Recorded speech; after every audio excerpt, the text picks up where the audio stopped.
सकुदेव भगवान की जय।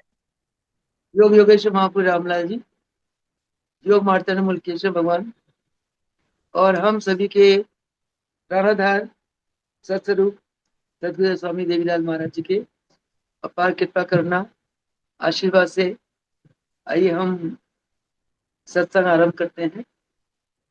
आज का सत्संग का जो विषय है वो है सच्चे सुख और सच्चे आनंद प्राप्ति का साधन।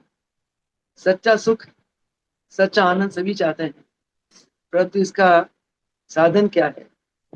सदगुरुदेव जी हमें बताते हैं कि सुख और शांति या अशांति कुछ भी हमारा मन अनुभव करते हैं। शांति या अशांति या आनंद, ये सब मन का खेल है।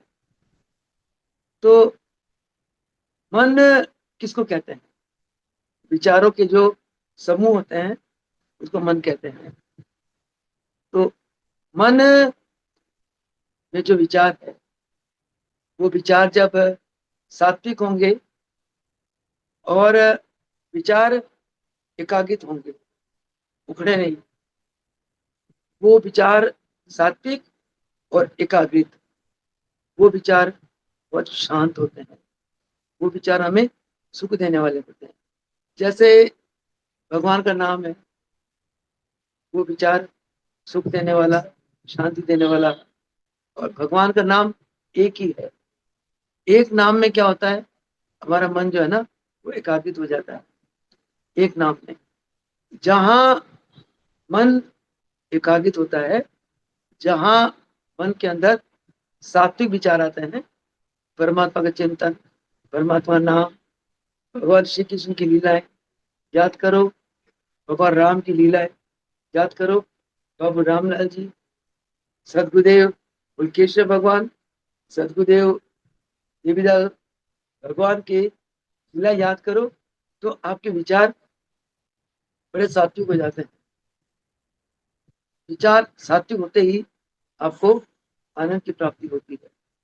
जैसे हम लोग महाराज जी की आज्ञा है कि योग दिव्य दर्शन का नित्य प्रति पाठ करो।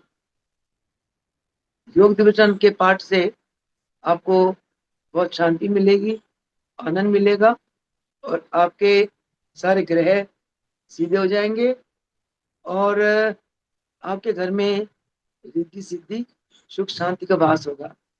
इसका मतलब क्या हुआ कि रामलाल प्रभु जी की योग दिव्य दर्शन में जो उनकी अलौकिक घटनाएं हैं, लीलाएं हैं, वो बड़े सात्विक हैं, बहुत ज्ञान वाले हैं, बहुत शिक्षा देने वाले हैं। वो लीलाएं पढ़कर हमारा अंतकरण शुद्ध हो जाता है। हमारे अंदर प्रभु जी के वही सात्विक विचार आने लगते हैं।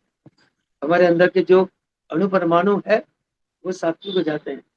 सात्विक विचार होने से हमारा मन, जो विचारों का समूह है, अंतकरण, वो शुद्ध हो जाता है। और क्योंकि प्रभु जी का एक ही नाम है, एक ही स्वरूप है, नाम और स्वरूप में हमारा मन यूं प्रभु जी की तरफ एकाग्रित हो जाता है। जहां मन एकाग्रित हुआ, जहां मन में सात्विक विचार आए, वही हमारे मन में आनंद की प्राप्ति होने लगती है। महाराज जी फरमाते हैं, मन प्रत्यक्ष धर्मी है। मन को जहां सुख मिलता है, जहां आनंद मिलता है, मन वहीं दौड़ता है। तो क्या है कि अंदर का सुख, अंदर का आनंद पाने के लिए मन को ज्यादा प्रयास करना पड़ता है। और मन ज्यादा प्रयास नहीं करना चाहता है, क्योंकि ये मन जो संसार में रहता है, जीव है, इसका मन बड़ा आलसी है, प्रमादी है। जीव सोचता है मैं मेहनत ना करूं और मुझे मिल जाए। तो हाँ, जीव का मतलब, जीव का मन आलस के कारण, वो मन क्या करता है, आंखों को यूज करता है, और संसार के भोगों को, संसार का भोग इंद्रियों द्वारा संसार का भोग भोगना बहुत आसान है। कानों से कुछ संगीत सुन लो, वो भी एक भोग है। जबान से चटकोले खा लो, आनंद ले लो, भोग है, मन को आनंद मिलता है। आंखों से सुंदर सुंदर दृश्य देखो, वही भोग है। और मन आंखों से भोग भोगता है, कानों से इधर उधर बातें सुनो, आनंद आता है। फिल्मी गाने सुनो, भोग भोगता है कानों से। जबान से भी बोलता है तो बोलता ही चला जाता है, निंदा चुगली में बड़ा आनंद आता है उसको। तो मन क्या करता है, इन इंद्रियों को, खास तौर से कान, आंख और जुबान, इन इंद्रियों को लेके मन संसार के भोगों को भोगता है। अच्छा, उसमें क्या होता है, संसार में नाम अनेक सारे, रूप अनेक है। तो मन इन संसारिक असंख्य नाम रूपों में फंस जाता है और मन की वृत्तियां यूं बिखर जाती है। वृत्तियां यूं बिखरने से मन कमजोर हो जाता है, और कमजोर मन अशांत हो जाता है, शांति है ही नहीं। तो मन जो आसानी से इन भोगों में आनंद तो ले लेता है, पर इनका नतीजा क्या है, मन का कष्ट, अशांति। और फिर इन भोगों में बस कर मन उचाली भी करता है, गलत कर्म भी करता है, और संसार की वस्तु के प्रति मन आसक्त हो जाता है। जितना मन आसक्त आसक्त होगा, उतना उसका कर्म बन जाएगा, और मन कर्म बंधन में फंसता हुआ चला जाता है। महाराज जी फरमाते हैं, मना मनुष्यानम बंधया मोक्षया कारणम। ये मन जो है ना, यही बंधन का कारण है। जितना मन आप आसक्ति के साथ कोई कर्म करोगे, आपका कर्म बन गया। आंखों से कोई चीज देख लिया, कर्म बन गया। कानों से सुन लिया, कर्म बन गया। जबान से कुछ कह लिया, आपका कर्म बन गया। द्रौपदी ने क्या कहा था, जबान से तो कही थी, अंधों की औलाद अंधी होती है। हाँ, हंसा करा उसने, क्योंकि इनकी धृतराष्ट्र के पुत्रों के पांडवों की पत्नी नहीं थी, द्रौपदी पांडवों की पत्नी थी। उसने, वो जब चलने लगा अपना दुर्योधन, वो पानी समझ गया, सब फिसलने लगा तो हंस पड़ी। एक यूं स्टॉक ही तो करा, उससे क्या हो गया, महाभारत रचना हो गई। इतने घर मरे, इतने नुकसान हो गया। तो वो कर्म बन गए उसके, फिर कर्म को उसको खुद को काटना पड़ा। बाकी पांडु तो दुखी नहीं हुए जिसने द्रौपदी दुखी हुई। तो हम इन इंद्रियों के द्वारा जो कर्म करते हैं, हम बंधन में फंस जाते हैं। अब बंधन का तो हो गया कि अब इतने सारे नाम रूप में हम मन फंस गया, मन कष्ट प्रतीत हो गया, कष्ट पाने लगा।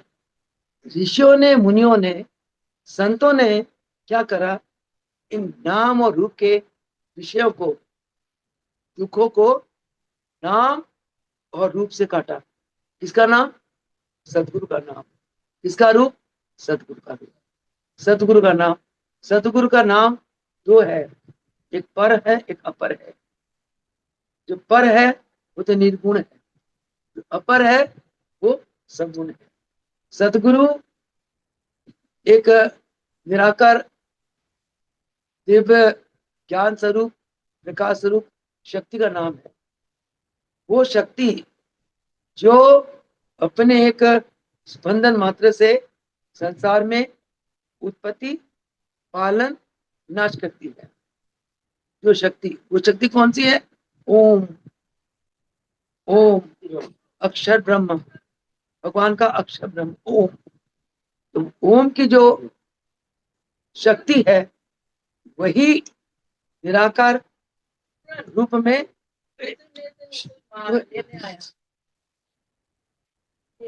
वही निराकार, रिकॉर्डिंग चल, वही निराकार रूप में, भगवान का अविनाशी स्वरूप में, सतगुरु का एक निराकार स्वरूप है। निराकार स्वरूप में वही ओम शब्द वही उत्पत्ति, पालन, प्रलय का कारण वो करती है। वही निराकार स्वरूप, निर्गुण स्वरूप, सगुण साकार रूप में सदगुरु का स्वरूप। तो ऋषियों ने, मुनियों ने, संतों ने क्या करा? असंख्य नाम और रूपों के प्रपंच को काटने के लिए परमात्मा का, सदगुरु का नाम लिया, सदगुरु का रूप लिया। एक नाम एक रूप से उन्होंने अनेक नाम अनेक रूपों के जो स्ट्रक्चर है उसको कट कर दिया। ये संतों ने, ऋषियों ने, मुनियों ने जंगल में साधना करके करा। जब उन्होंने प्राणों में ओम का उच्चारण करा, ओम शब्द का प्राणों में जाप करा, नाम, ओम का नाम लिया, तो संसार के सारे नाम कट गए, खत्म हो गए। एक सतगुरु का रूप लिया तो संसार के जितने रूप उसके आंखों के आ रहे थे वो सब समाप्त हो गए। यही योग है। हमारे गुरुदेव ने जब हमें मंत्र दिया आज से 55 साल पहले, तब उन्होंने यही सिखाया, बेटी प्राणों में चले जाओ, अपने वृत्तियों को प्राणों में जोड़ दो। ठीक है महाराज, आपकी कृपा से हो गया। कहते अब इस प्राणों में जो मैं मंत्र देता हूँ उस मंत्र को चलाओ, प्राणों में चलाओ। और ठीक है महाराज, आपकी कृपा से चल गया प्राणों में। अब दृष्टि को अपने चिदाकाश में स्थित करो। प्रभु आपने, जब गुरु नाम देते हैं अपनी शक्ति भी देते हैं, अपनी शक्ति से हमें, हमारे अंदर की शक्ति को जगाते हैं। महाराज हो गया, चलो अब एक बिंदु में दृष्टि को स्थिर कर दो। स्थिर हो गए, एक रूप, निराकार स्वरूप, उस स्वरूप में दृष्टि स्थिर होते ही आप उस स्वरूप में लय हो गए।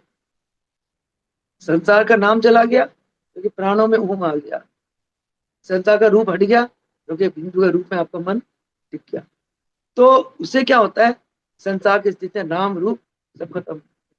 खत्म होते ही आपके विचार भी सारे, जो विचार उखड़ रहे थे नाम रूपों में, जिसके कारण हम अशांत हो रहे थे, समझ गए बात? तो वो इतने तरह नाम रूप, एक नाम एक रूप में चला गया। जहां एक नाम एक रूप में चला गया तो आप अंदर चले गए, अंदर ही वो रूप है, एक रूप, नाम भी अंदर है, तो आपकी अंदर आनंद आने लगी। अब मन, जो मन आपके इंद्रियों को लेके बाहर के विषयों को भोग रहा था, वो मन अब आत्म आनंद की तरफ चला गया, अंदर का आनंद। और ये इसको कहते हैं सच्चा और अखंड आनंद, सच्चा और अखंड आनंद की प्राप्ति। अच्छा, इसके लिए अपने ध्यान में बैठना है और ध्यान में कुछ नहीं करना। ध्यान एक बहुत अति सिंपल सिस्टम है। अगर समझाने वाला, सिखाने वाला गुरु अभ्यासी है, क्रियात्मक है, अनुभवी है, तो आपको मिनटों में ध्यान लगा सकता है। कुछ भी नहीं। अब आप लोग ऐसे झुक के बैठे नहीं, सीधी बैठो। आप जो आपके यहाँ ये टीवी टूवी चलती है ना, इसके ऊपर एंटीना लगाते हो ना, एंटीना को खड़े रखते हो ना, क्यों? क्योंकि एंटीना ब्रह्मांड से वो तरंगों को खींचती है, चैनल आ जाता है आपके अंदर सीधे।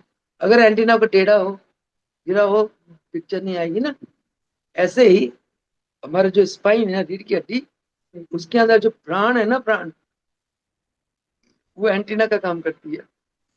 जब आप रीढ़ की हड्डी को सीधी रखते हो तो प्राण नीचे ऊपर यूं चलती है, चल के यहाँ शेषराज कमल में रहती है, दशम द्वार। यहाँ अंदर आपका बहुत बड़ा चिदाकाश है।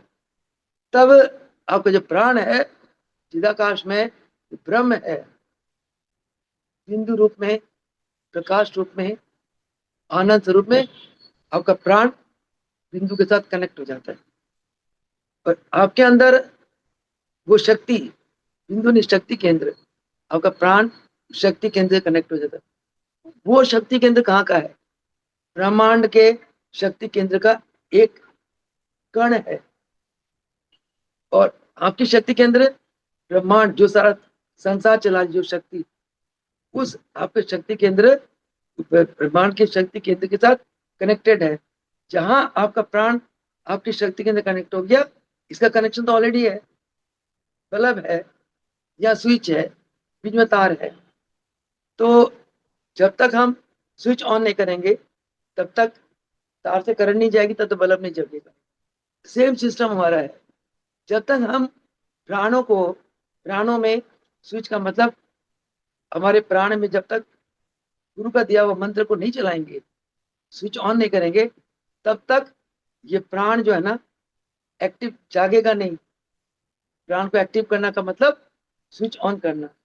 जब प्राण को अपने एक्टिव कर दिया, स्विच ऑन कर दिया, तो ये प्राण रूपी वायर, तार, आपका कनेक्शन ब्रह्मांड के साथ कर देती है। जैसे आपके यहाँ शक्ति केंद्र है, ब्रह्मांड में अनेक शक्ति केंद्र है। जब आप ध्यान में बैठते हो तो आपके ये जो तालु स्थान है, इसके वो जो ब्रह्मांड है, ये शक्ति पूरा ब्रह्मांड में जाती है। जाके जैसे आप दीवार में गेंद मारते हो ना, गेंद टकरा के आपको आती है, और को तो नहीं जाएगी ना, मैं यूं गेंद मारूंगी, टकरा के मेरे को आएगी। ऐसे ही आपकी प्राण शक्ति जब यहाँ जाकर इस शक्ति होकर ब्रह्मांड से कनेक्ट होती है, वहां जाके ये प्राण शक्ति दोबारा वापिस आपको आती है। ऊपर की शक्ति टकराती, ऊपर की शक्ति से ये प्राण शक्ति और शक्ति ले लेती है, वापिस आती। इसीलिए ये तब होता है जब आपका मन एकाग्रित हो जाता है। और इसी को संकल्प शक्ति कहते हैं, इच्छा शक्ति कहते हैं। कहते हैं इंसान जो संकल्प करता है ना, वो पूरा होता है। संकल्प किसका पूरा होता है? जिसका मन एकाग्रित हो, जिसका अंतःकरण शुद्ध हो। जब आपका अंतःकरण शुद्ध होगा, अब अंतःकरण से कुछ भी प्रार्थना करते हो, आपकी प्रार्थना ब्रह्मांड सुनता है, पक्का सुनता है। सुन के आपकी प्रार्थना पे आपको ब्रह्मांड जो आप चाहते हो वही देता है। उसके लिए अभ्यास, जितना आपकी अंतर की इच्छा शक्ति प्रबल होगी, उतनी आपकी संकल्प शक्ति प्रबल होगी। आपका उतना संकल्प शक्ति प्रबल होगा, उतना आपका कार्य सिद्ध होगा। कहते महाराज कहते थे, कह दिया अपनी आत्मा से, अपनी आत्मा के अंदर कभी भी ऋणात्मक विचार मत लाओ। ऋणात्मक विचार लाओगे, ब्रह्मांड आपको ऋणात्मक और देगा, आप और डूबते चले जाओगे।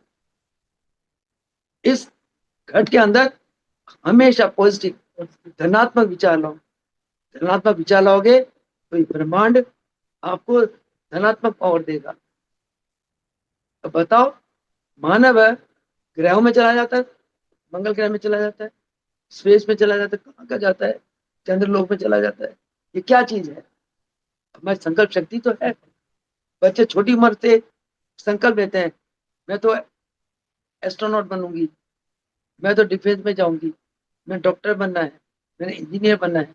उसी प्रयास में चल पड़ते बच्चे, संकल्प होता है पूरा। तो कहने का भाव ये है कि मानव के अंदर अनंत ईश्वर शक्तियां हैं, अनंत कलाएं हैं। सिर्फ मानव ध्यान नहीं करता। एक नाम और एक रूप में मानव अपने आप को लय नहीं करता, करना ही नहीं चाहता वो। क्योंकि अंदर जाना प्रयास चाहिए, अभ्यास चाहिए।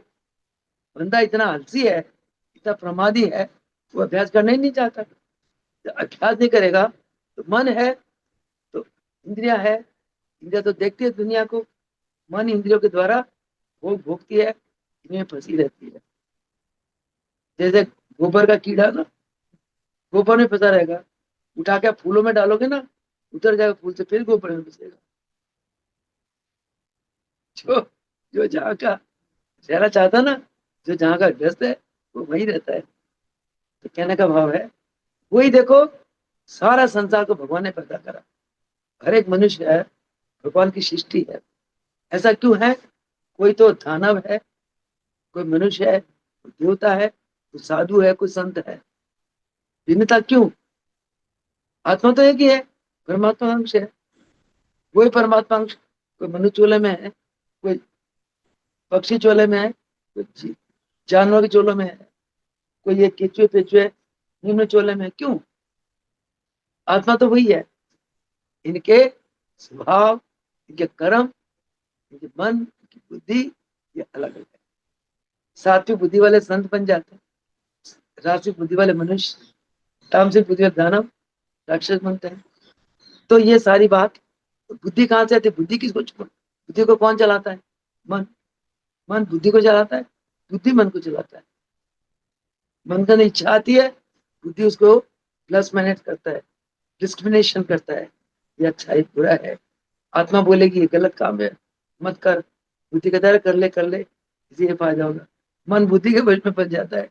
ये सारी कहानी मन की है। इसी मन को काबू करने के लिए बहुत साल पहले पतंजलि ऋषि ने जंगल में जाके अभ्यास करा कि ईश्वर क्या है, ईश्वर क्या है, ईश्वर को कैसे पाया जाए। उन्होंने जंगलों में अभ्यास करके क्या पाया? ईश्वर जो है ना, ईश्वर तब मिलते हैं, ईश्वर बाहर नहीं है कहीं, ईश्वर आपके अंदर है। वो कैसे मिलते हैं? वो जब जागते हैं तब मिलते हैं, वैसे सोए रहते हैं। कब जागेंगे? जब हम चित्त की वृत्तियों को विरोध करेंगे, अंदर से मौन हो जाएंगे, अंदर से विचार खत्म हो जाएगा। अंदर से मौन कब होंगे? अंदर से मौन होना आसान बात नहीं है, मेरा अपना एक्सपीरियंस है। अंदर से बंदा मौन तब होता है जब श्वास प्रश्वास में आपका सिमरन चलता रहता है, सिमरन चलता रहता है, प्रभु जी का स्वरूप सामने आता है। जिनका सिमरन करोगे उन्हीं का स्वरूप तो आएगा। प्रभु जी का सिमरन करते हैं, उनका स्वरूप रहता है, उन्हीं का नाम लेते हैं। नाम और रूप प्रभु जी में फंसा रहता है। तब आप अंदर से साइलेंट हो जाते हो। तब जब आप अंदर से मौन हो जाते हो। मौन कब होगे? जब प्राणों में गुरु का नाम लोगे, आंखों के अंदर गुरु का वो ईश्वरीय स्वरूप, सत्स्वरूप आपके आंखों के आगे समाया हुआ है। तब आपके विचार वृत्तियां अंतर्मुख हो जाती है, एकाग्रित हो जाती। आप एक नाम एक रूप में आप लय हो जाते हो। इस लयता का नाम ही योग है। इसी को धारणा कहते हैं। अपने चित्त वृत्तियों को अंतर्मुखी करते हुए अपने प्राणों में गुरु मंत्र का चलाते, गुरु मंत्र को चलाते हुए अपने दृष्टि को केवल और केवल गुरु के स्वरूप में लय कर देते हैं। तब आपके चित्त की वृत्तियों का निरोध होता है। और वैसे तो आप चाहोगे कि मैं मन को कंट्रोल कर ले, संयमित कर ले और प्रभु जी के स्वरूप के में चिंतन में रहूं, प्रभु जी के स्वरूप का ध्यान में रहूं। नहीं, असंभव है। कोई ना कोई विचार आ जाता है। ये संभव कब होता है? जब आप प्राणायाम करते हो, लंबी लंबी श्वास भरते हो, रोकते हो, छोड़ते हो। बिना प्राणायाम के आपका मन कल्पना में घूम जाता है, फिर नींद आती है। वो ध्यान नहीं है, वो खाली एक बैठ के एक निद्रा अवस्था है, सुप्त अवस्था है, या विचारों में खोए हो। नहीं, मेरा पर्सनल एक्सपीरियंस ये है कि जब आप अपने स्पाइन, रीढ़ की हड्डी के बीच में एक सुषमा नाड़ी है, उस नाड़ी में से प्राणों को ऊपर चढ़ाते हो, गहरी लंबी श्वास भरते हुए और गहरी लंबी श्वास छोड़ते हुए कोई प्राण आपके नीचे उतरती है। लेकिन प्राणायाम करते हो। प्राणायाम किसको कहते हैं? गहरी लंबी श्वास भरना, रुकना, छोड़ना, डीप ब्रीथिंग, उसी को प्राणायाम करते हो। जब आप प्राणों को गहरी लंबी चलाते हो तो आपके अंदर मन में विचार आना अपने बंद हो जाता है। ये सब गोपनीय योग की रहस्य है कि गुरु अपनी कृपा से शिष्य के अंदर इस प्राणायाम की सिद्धि कराते हैं। और प्राणायाम के द्वारा गुरु शिष्य की चेतना शक्ति यानी आत्मा शक्ति को उस पर ब्रह्म पर चेतना, विश्वव्यापी उस परा चेतना के साथ गुरु शिष्य की चेतना को कनेक्ट कर देते हैं प्राणायाम के द्वारा। आप जितना प्राणायाम करोगे उतने आपके अंदर विचार आने बंद हो जाते हैं। जो विचार जितने आते हैं उतने आप कल्पना जगत में खो जाते हो, उसका तो अंत ही नहीं है। चाहे सात्विक विचार करो, चाहे तामसिक करो, चाहे रासिक करो, विचार तो विचार ही। हमने विचारों से शून्य में आना है, इसी का नाम योग है। पतंजलि ऋषि ने जिनका योग की पद्धति को, जिनकी योग की परिभाषा को हमारे महापुरुष रामलाल जी ने माना, उसी योग को, उसी परिभाषा के तो आधार रखते हुए प्रभु जी ने योग का प्रचार प्रसार करा। तो पतंजलि ऋषि ने योग की, वेद ग्रंथों ने तो कहा आत्मा परमात्मा का मिलन ही योग है, पर आत्मा क्या परमात्मा क्या कोई क्या जाने। परंतु चित्त की वृत्तियों को सब समझते हैं। पतंजलि ऋषि ने क्या कहा, योग क्या है, चित्त की वृत्तियों को निरोध कर दो, तो आपकी जो आत्मा है उस परमात्मा में अभेद हो जाती है, एक हो जाती है। जैसे दूध में पानी डाल दो, एक हो जाता है ना, या दूध में लस्सी डाल दो, लस्सी में पानी डाल दो, एक हो जाता है। ऐसे ही जब आपकी चित्त की वृत्तियां निरोध होना का क्या मतलब, चित्त की वृत्तियां में वृत्तियां परमात्मा के स्वरूप में लय हो जाती है, अभेद हो जाती है। ये सूक्ष्म शक्तियों का कहानी है। लय हो जाती है तब आपको वो लयता की प्राप्ति होती है। इसी को योग कहते हैं, इसी को कहते हैं चित्त वृत्तियों का निरोध। योगाश चित्त वृत्ति निरोधा। इस योग अवस्था का, इस योग अभ्यास को हमें हर पल करना है। कैसे करना है, कमर को सीधी रखो, रीढ़ की हड्डी को सीधी रखो, तभी तो कनेक्शन होगा। झुके बैठोगे नेगेटिव सोच आएगी, पीछे की तरफ जाओगे, ऊपर जाओगे, आप भविष्य में चले जाते हो, अतीत में चले जाते हो। आगे करोगे भविष्य में, आपके हाथ में है नहीं। पीछे करोगे अतीत में, जो हो गया उसकी चिंतन करके क्या करना, चिंता करके क्या करना, हो गया आपके हाथ में नहीं था, है ना। रात गई बात गई, भूल जाओ पिछले सारा। ये कहावत है ना, रात गई बात गई, है ना। अब ऐसे रहो, ऐसे रहोगे तो आप वर्तमान में, परमात्मा वर्तमान में मिलते हैं। भगवान कहते हैं मैं हमेशा वर्तमान में हूँ। वर्तमान आपके हाथ में है। वर्तमान को जितना सुख में, जितना आनंद में जीना चाहते हो, अब जी लो। अतीत आपके चला गया, भविष्य आपके हाथ में है नहीं। वर्तमान में अगर कमाई करोगे ना, जितना वर्तमान में रहोगे, जितना वर्तमान में कमाई करोगे, ये कमाई आपके भविष्य की किस्मत बनती है। वर्तमान की कमाई आपके भविष्य की किस्मत बनाता है। कई लोग कहते हैं ना, ये आदमी बहुत अमीर हो गया, अरे ये इतनी ऊंचाई में चला गया, इसका ये काम बन गया, ये समझ गया, ये हो गया। किस आदमी का होता है, जो वर्तमान को सुख और आनंद में जीता है। जितना दिया भगवान ने उसमें संतुष्ट रहता है, हर पल उसका शुक्राना करता है। तो हमने शुक्राना शुक्राना शुक्राना ही करते रहना है। ये तो हो गया हम मन को बंधन से कैसे मुक्त कर सकते हैं। मन के अंदर जो संस्कार है, हमने उसको काटना है। जब तक मन को बंधन मुक्त तो कर दिया, और मन के अंदर जन्म के संस्कार भी तो पड़े हुए हैं। जब तक संस्कार नहीं कटेंगे तब तक हम मोक्ष को नहीं प्राप्त कर सकते। तो मन के अंदर का उस संस्कार को हमने काटना है। वो संस्कार कैसे काटेंगे,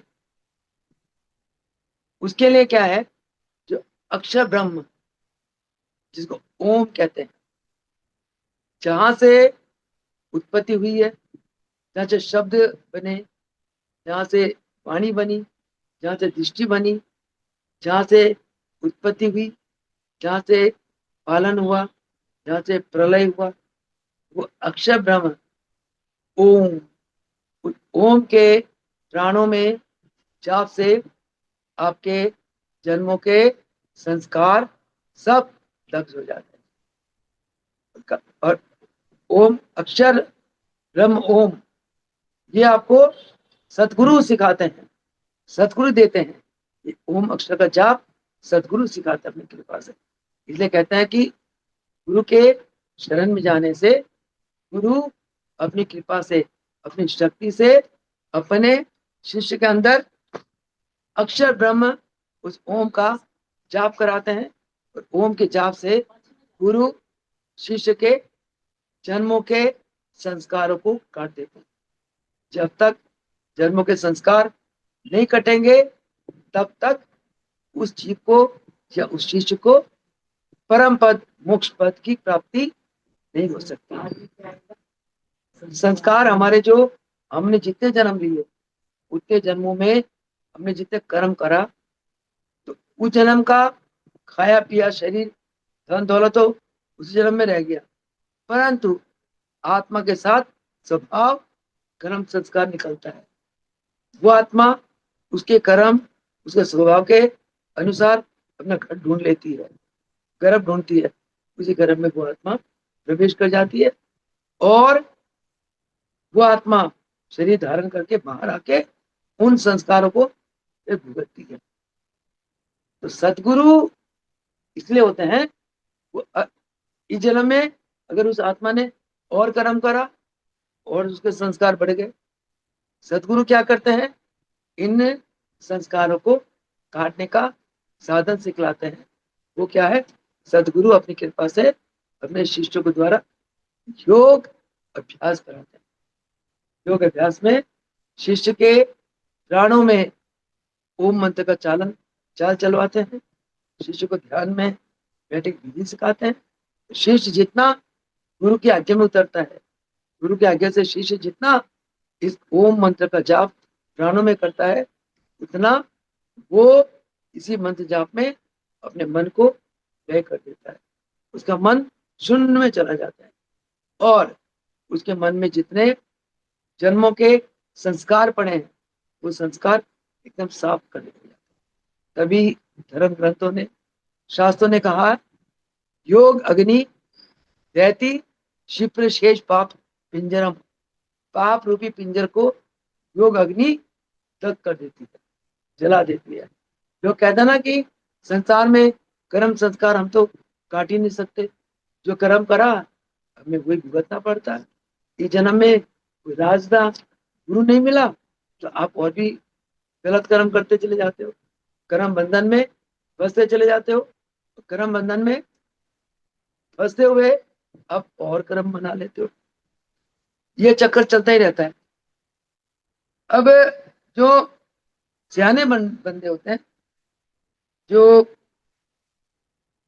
इस गूढ़ रहस्य को, ओम के इस रहस्य को जान जाते हैं कि भी ओम ही बीज मंत्र है, ओम के जाप को प्राणों में चलाना है और ये नाम रूपी विषय रूपी इस संसार में रहते हुए हमने इससे अलग हटके रहना। जब पानी में कमल का पत्ता होता है ना, तो संत ऋषि मुनि वो इस ओम के सार तत्व को पहचान जाते हैं, ओम की शक्ति को जान जाते हैं और ओम के साथ जुड़ जाते हैं। ओम के साथ जुड़ के वो संसार में ऐसे रहते निर्लेप होकर, फिर वो कर्म बंधन में नहीं फंसते। इसी को मोक्ष कहते हैं। जीते जी आपका मन अनासक्त हो जाए, आपका मन खाता भी नहीं खाता, सोता भी नहीं सोता, जागता भी नहीं जागता, यानी निर्लय बिल्कुल इंद्रियों से हटके, पर आपका मन ऐसा हो जाता है, विषय भोगों से मन अलग। ये तब होता है जब संत ऋषि मुनि इस ओम अक्षर ब्रह्म इस शक्ति को वो जान जाते, पहचान जाते। ये केवल गुरु की शरण में आने वाले भक्तों का होता है, जब गुरु की कृपा होती है और फिर वो भगत अभ्यास करे। जितने संत ऋषि मुनि अभ्यास करते हैं, हमारे महाराज जी हमेशा फरमाते थे कि अभ्यास करो, अभ्यासी जीवन। और अभ्यास में आपके अंदर एक अनंत नाद निकलती है, ओम की एक ध्वनि निकलती है। वो ध्वनि वही ओंकार की ध्वनि, वही उत्पत्ति पालन प्रलय का कारण। जब आप अंदर जाते हो, ओम की उस झंकार को सुनते हो, ध्वनि को सुनते हो, तो आपका क्या होता है, आप का जो मन है ना वो आनंद सागर में डूब जाता है।